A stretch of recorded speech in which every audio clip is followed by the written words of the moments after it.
Assalamualaikum warahmatullahi wabarakatuh. Sobat Misteri Sunyi Mencekam.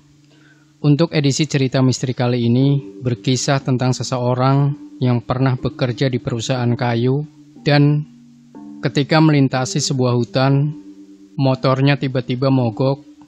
Dan apa yang terjadi selanjutnya? Simak sebuah kisah nyata misteri yang berjudul Masuk ke Dunia Lain saat bekerja di penebangan kayu. Bagaimana bisa seorang yang menyetubuhi jin lalu memiliki keturunan? Kisah berikut merupakan kesaksian dari salah seorang yang pernah bekerja di sebuah perusahaan penebangan kayu. Saat bertugas, dia terjebak ke dunia lain milik para jin. Adeline Lis, Direktur Keuangan PT Keyangnam Development Indonesia atau KNDI, adalah salah seorang sosok yang kontroversial dalam kacamata hukum pidana. Setelah jaksa menuntutnya 10 tahun kurungan, ternyata dibebaskan tanpa syarat oleh Majelis Hakim Pengadilan Negara Medan. Ini suatu perkara yang dianggap sangat menyakitkan nurani keadilan, mengingat kasus korupsi Adeline Lis dengan nilai yang sangat besar. Tulisan berikut ini memang bukanlah kisah tentang Adeline Lis, tetapi aku pernah bekerja di perusahaan miliknya. Hampir 3 tahun aku menjadi karyawan pada PT KNDI, yakni sebuah perusahaan pengolahan kayu berskala besar yang cukup bonafit di daerah Mandaling Natal atau Madinah Sumut. Kalau Adeline Lis, orang yang misterius adalah bidang penegakan hukum, sementara aku sendiri mengalami kejadian misterius ketika bekerja di perusahaan tersebut. Pertama kali masuk kerja, aku ditempatkan di unit teli, yakni melakukan tugas mencatat dan mengadakan kelompok-kelompok kayu yang sudah diolah menjadi bahan bangunan ke dalam masing-masing jenis dan tipe serta ukuran yang sama. Jumlah karyawan kurang lebih 500 orang. Mereka punya tugas di bidang masing-masing. Meskipun demikian, di antara mereka ada yang punya tugas rangkap, dan aku sendiri sering ditugaskan rangkap pula, terutama kalau ada karyawan yang berhalangan karena sakit. Tugas yang kurasa cukup besar dan punya risiko tinggi adalah kalau diperintahkan mengadakan survei di lapangan guna meneliti pohon-pohon kayu di areal hutan yang sesuai dengan HPH dari Menteri Kehutanan, menandai pohon yang akan ditebang di tengah hutan belantara yang masih perawan. Hari itu dengan ditemani oleh rekan seprofesi yang akrab kupanggil Bang Ucok Regar, aku ditugaskan melakukan penelitian ke sebuah areal hutan. Tanpa bisa menolak, Bang Ucok berangkat duluan ke sana. Aku sendiri janji akan menyusul sejam kemudian, soalnya masih ada urusan yang akan kukerjakan di lokasi pabrik. Setelah urusan tersebut selesai, dengan mengendarai sepeda motor perusahaan, aku segera menyusul rekanku itu. Lokasi hutan yang akan kutuju sekitar 75 km dari pabrik, tepatnya berbatasan dengan sebuah desa bernama Unang-Unang. Desa itu pernah kukunjungi dengan tugas yang sama. Jalan ke sana merupakan jalan darurat yang dirintis oleh pihak perusahaan. Dari desa terpencil tersebut, kayu tebangan diangkut menggunakan truk khusus atau lengging. Hari itu cuaca cerah dan cukup panas. Dengan kecepatan sedang, kupacu sepeda motor menyusul Bang Ucok. Mendekati sebuah tikungan, tiba-tiba mesin mati, dan sepeda motor berhenti tepat di bawah sebatang pohon yang berdaun rindang. Segera kuperiksa apa penyebabnya. Hampir setengah jam aku mengutak-utik mesin, namun tidak kutemukan juga. Mesin sepeda motor tetap saja tak mau dihidupkan. Dasar sepeda motor sialan, makiku dalam hati sambil kemudian duduk istirahat di bawah pohon rindang itu. Aku mulai berpikir untuk mengadakan kontak dengan pihak manajemen atasanku. Ketika di hadapanku melintas seorang pria tua mengenakan pakaian agak aneh.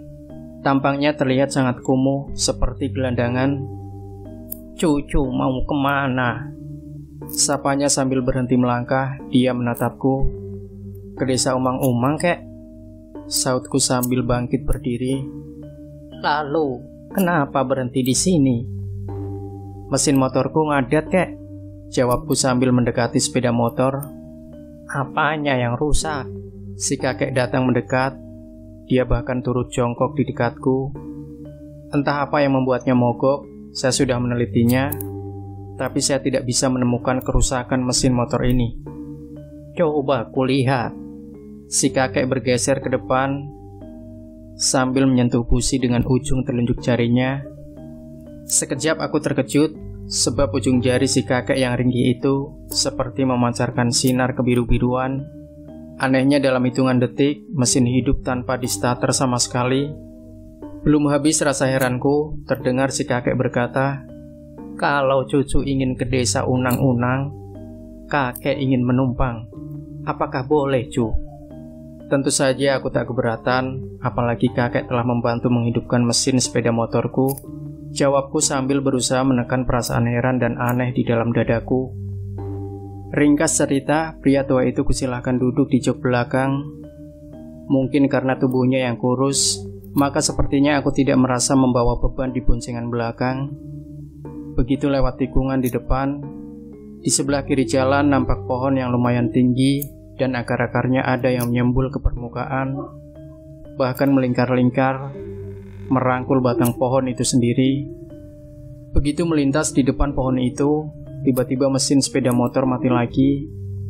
Anehnya, sepeda motor membelok sendiri menuju ke arah pohon tanpa dapat kukendalikan. Tubuhku terdorong ke depan, lalu membentur pohon raksasa tersebut. Setelah itu aku tidak ingat apa-apa lagi. Apa yang terjadi kemudian? Setelah siuman, sepertinya aku sedang berada di sebuah kawasan perkotaan dan tubuhku terbaring di tempat tidur dalam ruangan yang lumayan besar di gedung yang megah dan indah. Waktu itu layaknya aku sedang bermimpi, tapi kali ini bukan mimpi, karena ketika aku cubit terasa sakit di kulitku. Aneh, di mana aku sekarang? Mengapa aku bisa berada di tempat ini? Tanyaku dalam hati. Mendadak aku ingin bangkit dari tidur, namun pada saat bersamaan, aura mistis mulai kurasakan. Hal inilah menyebabkan bulu kuduk meremang sebagai isyarat bahwa aku saat itu berada dan terjebak di dunia lain, mungkin dihuni oleh makhluk gaib yang sulit ditebak. Aku masih dalam kondisi kebingungan ketika muncul di hadapanku sesosok makhluk berwujud manusia. Dia mengenakan pakaian mirip serdadu kerajaan tempo dulu, dan di tangan kanannya memegang sebatang tombak yang ujungnya bercabang 3. Dengan menggunakan bahasa isyarat, laki-laki berwajah sangar dan menakutkan ini meminta agar aku segera mengikutinya. Aku tak bisa membantah ajakannya, sebab kesadaranku memang sepertinya kembali terhipnotis. Akhirnya aku berjalan beriringan dengan lelaki penjemputku. Dia membawaku masuk ke ruangan lain yang bersebelahan dengan ruang tempatku terbaring tadi. Ruangan ini lebih megah dan lebih menakjubkan lagi.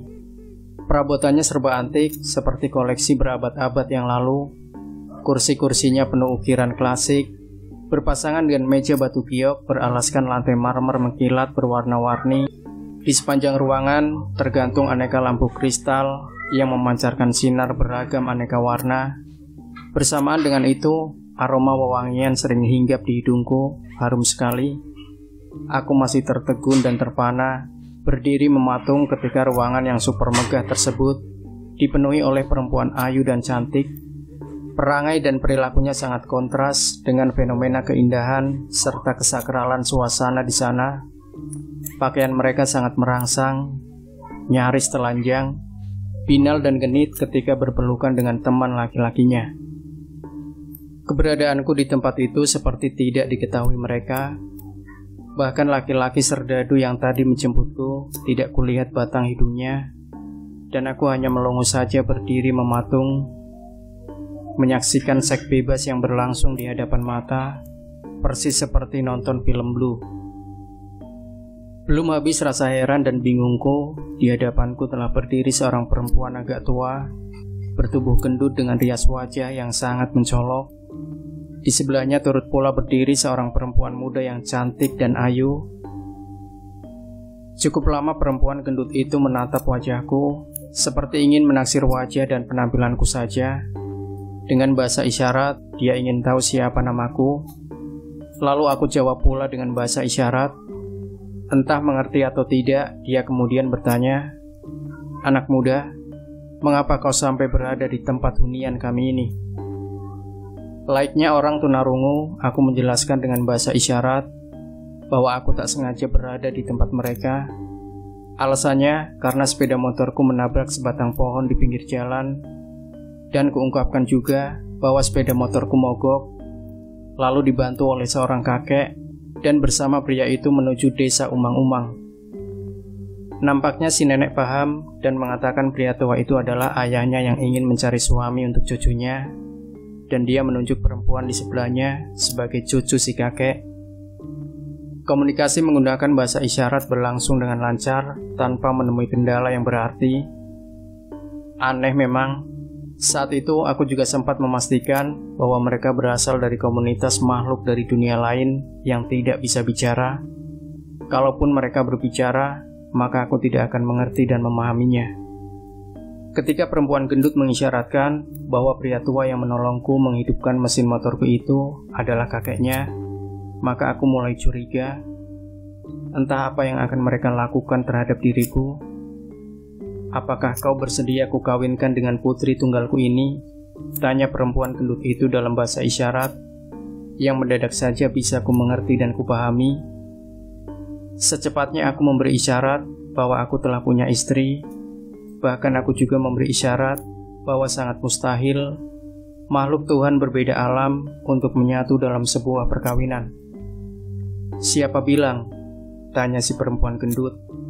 Kali ini bukan lagi dengan bahasa isyarat, melainkan dengan kata-kata dalam bahasa Melayu. Hal ini membuatku terperangah. Ternyata dia mampu berbicara dengan bahasa Melayu, dengan logat dan gaya Mandaling klasik. Aku makin terheran-heran ketika dia mengatakan bahwa perkawinan makhluk dari kalangan jin dan manusia sudah sering terjadi sejak era kenabian tempo dulu.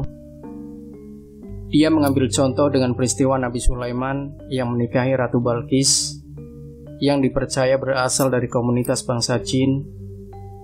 Aku bingung karena aku tak tahu persis apakah Ratu Balqis memang berasal dari bangsa jin.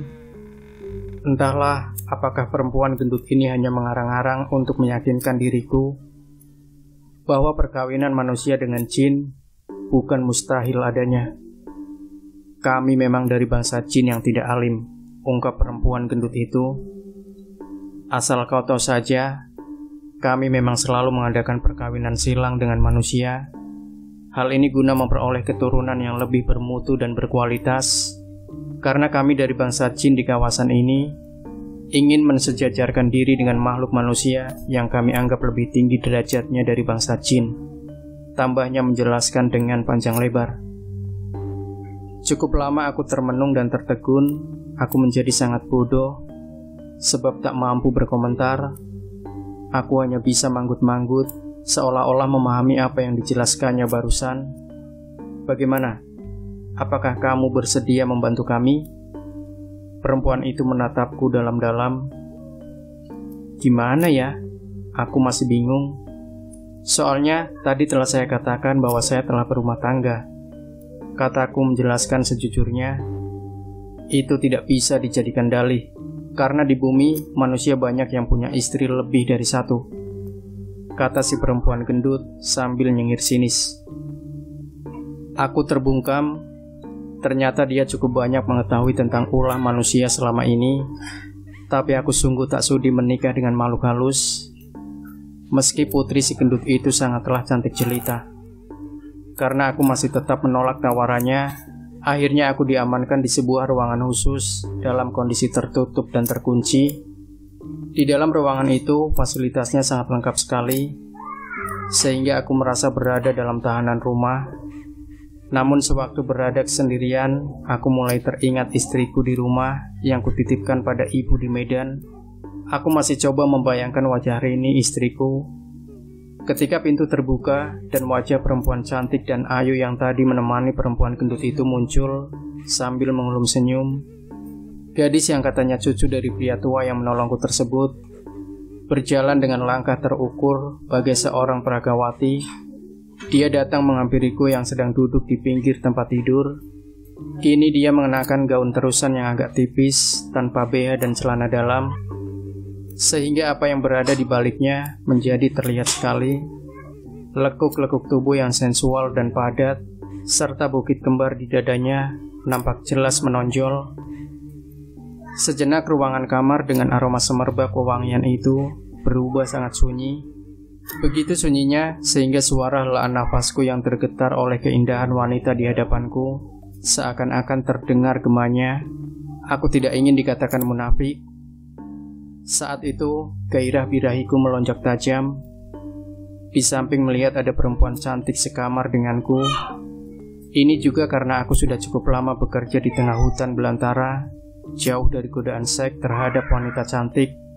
Apalagi perempuan muda di hadapanku ini mulai melucuti pakaiannya, sehingga tubuhnya bugil tanpa sehelai benang pun. Singkat cerita, saat itu aku tak mampu membendung gejolak libidoku, dan apa yang terjadi selanjutnya tak perlu kuceritakan secara rinci. Aku seperti anjing kelaparan yang begitu bergairah menikmati mangsanya. Bahkan hubungan terlarang tersebut terjadi berulang kali, hingga aku pingsan alias tak sadarkan diri.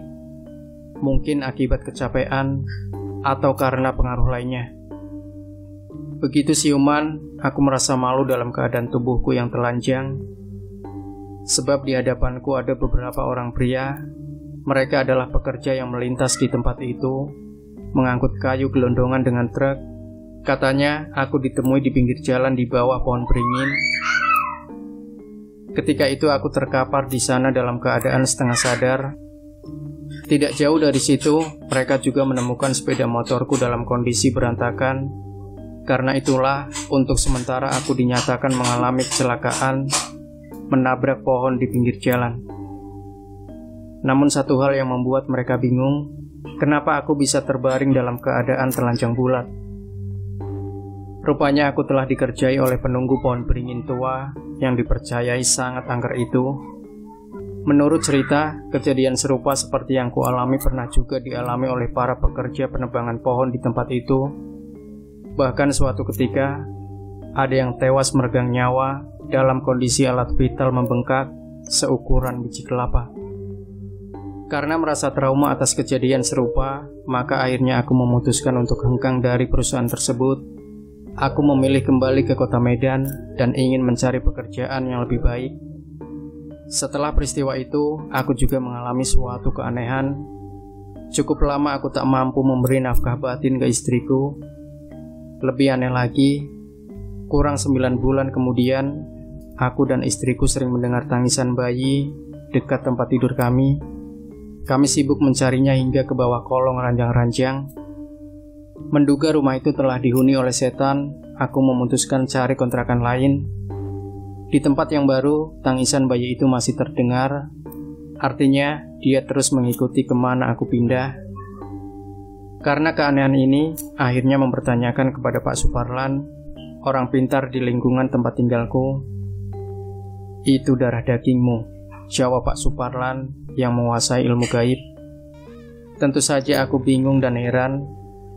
Apa mungkin persetubuhan gaibku dengan sosok perempuan jin bisa membuat kehamilan? Untuk menjaga ketenangan dalam rumah tangga, aku minta pada sang paranormal agar memberikan solusi menghilangkan suara tangisan bayi tersebut sehingga tidak terdengar lagi.